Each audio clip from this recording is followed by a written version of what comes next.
Good afternoon. I'm Joe Casa. I'm with the University of South Australia, and my presentation is entitled How Collaboration via the World Wide Web can provide a global perspective and truly provide the student with a world-class education. And thank you for choosing this session.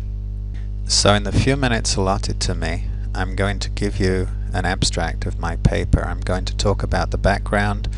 That's the current situation in systems and software engineering, both in industry and academia, and then present three conceptual models for how collaboration can work. The models are institutional collaboration, customer contractor model, and the freelance instructor broker model, and then I'll discuss some of the benefits that can be obtained by thinking about global cooperation in academia in this way.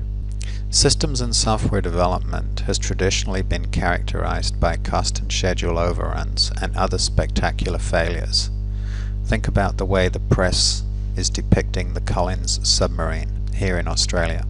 And so effective systems and software engineers are needed to meet the demands of producing modern complex systems on schedule and within budget, and more projects are being built by some kind of international cooperations, either with partnerships or subcontracts, and so the IT industry needs a global perspective. You need to understand the cultures and the differences of organizations in countries other than your own.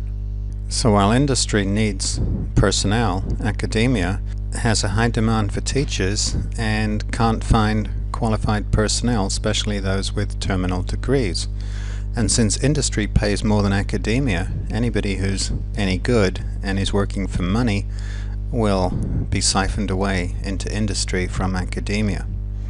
Some of the classes that students want may not have enough students to make them run to be economic, so those classes get cancelled, and due to pressure of time, subjects may not be updated in a timely manner.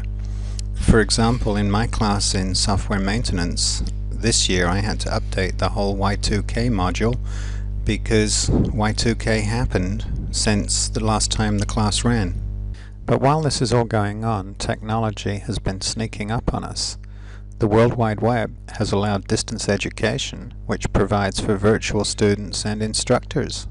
The students don't have to go to the classroom, and the instructor doesn't have to go to the classroom, particularly if it's non-synchronous. In the asynchronous seminar modes, as used at University of Maryland University College, there are online instructors in Japan, Australia, Cleveland, Ohio, and other cities in the United States. UniSA CIS School has one of their classes with a web-assisted instructor in Maryland, and I myself have taught a class at University of Maryland University College as a face-to-face class, but I taught it from Adelaide with the help of a teaching assistant who met with the students in the classroom. I gave my lectures asynchronously in the format that you're watching. Here's a photograph from the Operations Concept Review of MSWE 617, the final project class in the Master of Software Engineering degree at University of Maryland University College in the spring Northern Hemisphere of the year 2000.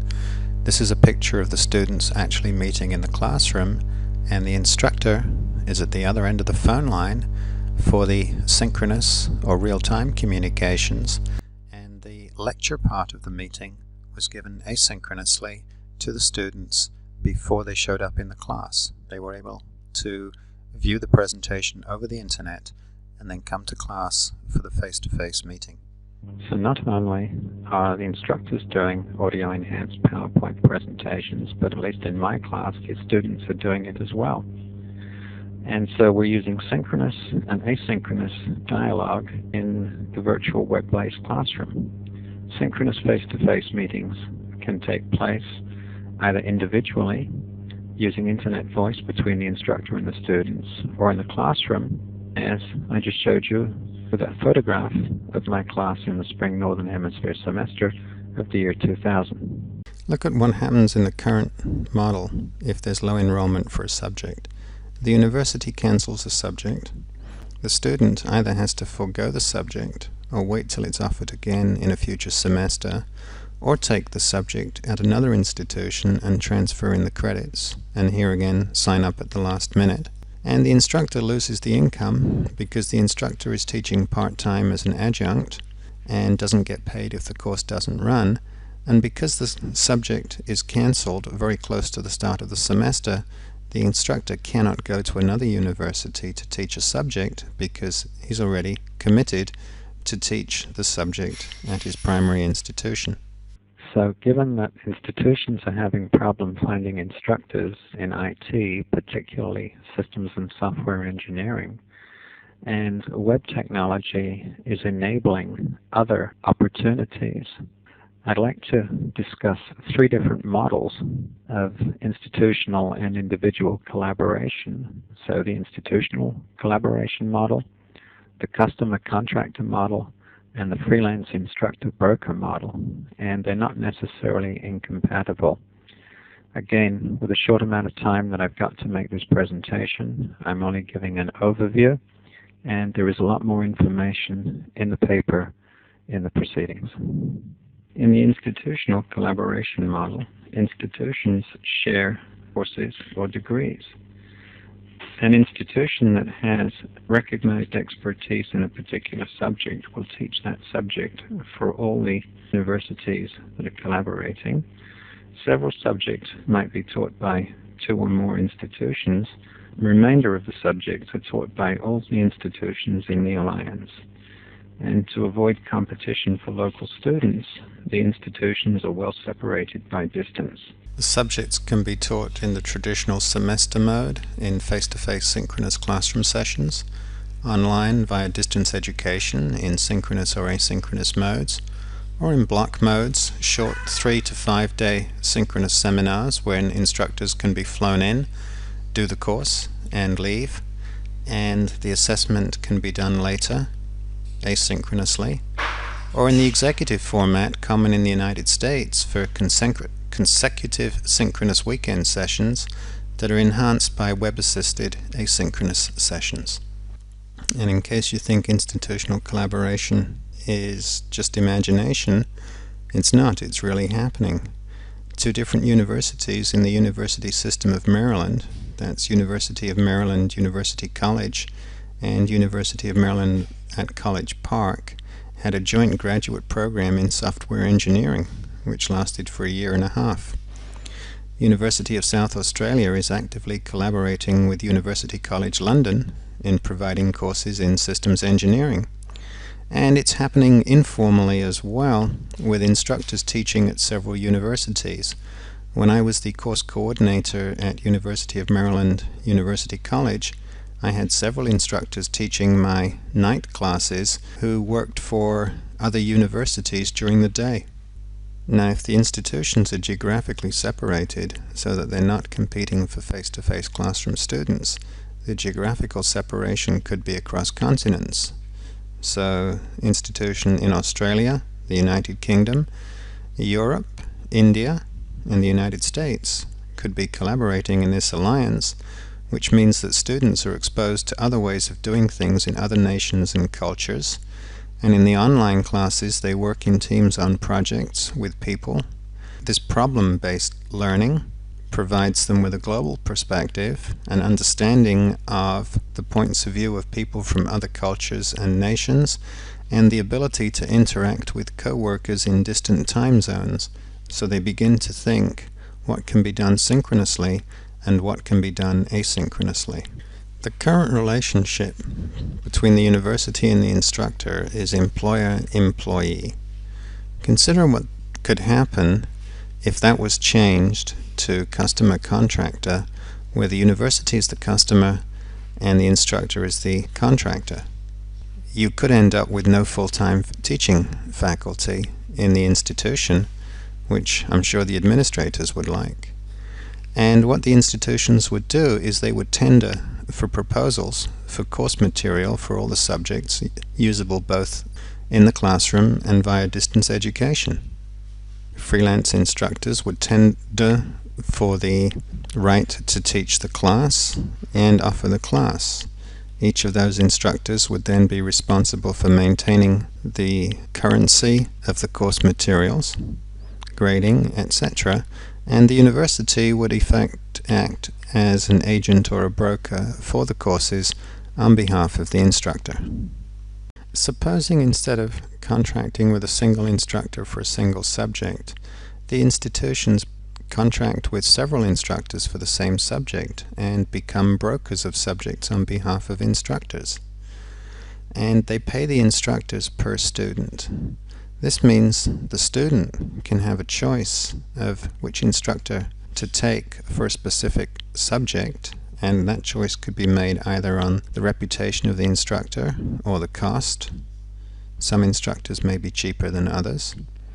And the instructor can have students from several universities in the class at the same time, which means there'll be fewer low enrollment classes, because if each individual institution can't get enough students to fill a class, well, maybe combining them will allow the class to be filled, so the class will run. And if you think that's far-fetched, it's actually happening. A major defense contractor in the United States, in the Washington, D.C. area, runs an in-house training program, and 3 of its subjects are accredited by 4 different universities in that area. The students sign up for degrees in each of the universities in the regular manner and take courses, and then when they take one of the in-house training courses in their leadership program, whichever university they're in provides them with credit for an elective subject in that degree program. So the grades are turned in to several different universities depending on which university the particular student is in. This model is truly win-win. The university benefits by collecting the tuition because subject credit is not transferred in, there are fewer cancelled classes, and the quality and timeliness of the subject matter is always current because of the competition.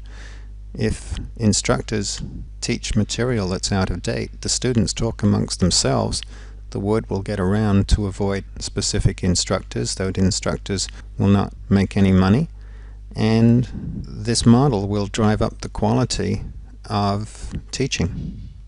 The instructor benefits because fewer classes are cancelled, so there's greater earnings from teaching. There's shared student experiences. The instructors can learn, especially when the students are adults, mature learners who are working full-time and in school part-time. In some instances, they know more than the instructor. And the students benefits by having the availability of the class when the student needs it, and the availability of instructors from other areas. The student is no longer limited to the possibly mediocre instructors in a given institution, but can get the best. And at the same time, the student gains a global experience by working with other students across different institutions, different cultures, and different corporations. In fact, some of those differences can be quite large, so we may need to provide an introductory course in cross-cultural communications. This model also bypasses problems with the current way of doing things. Consider intellectual property issues, for example. When the instructor is an employee, the course materials produced are a work for hire. Consider my example. When I produced the first iteration of the class on software maintenance at UMUC, I was working for the university as a course coordinator and teacher, so it was a work for hire. Since I left the university and modified the materials to upgrade it, it's no longer a work for hire, it's something I'm doing. So who owns the material or how much? And specifically, when instructors at one university develop a course and move, and then they take the subjects with them, who owns it? In the freelance instructor model, the instructor always owns the material, and the universities just assess the material to make sure it meets their standard. So the ownership problem is totally bypassed. There isn't one. So to summarize my presentation, I've talked about the benefits of institutional teaming and pointed out some alternative relationships between instructors and institutions, the implications of the changes in the relationship and some of the benefits of it. These models really provide a fundamental change in the nature of the university, because using distance ed techniques and local and remote instructors, the institution would no longer be a place where students come to learn from academic leaders, but the universities would provide the infrastructure for learning and provide postgraduate students with research opportunities and act as brokers for the teachers. And so, while you ponder the implications and you look at this potential instructor of the future, any questions or comments?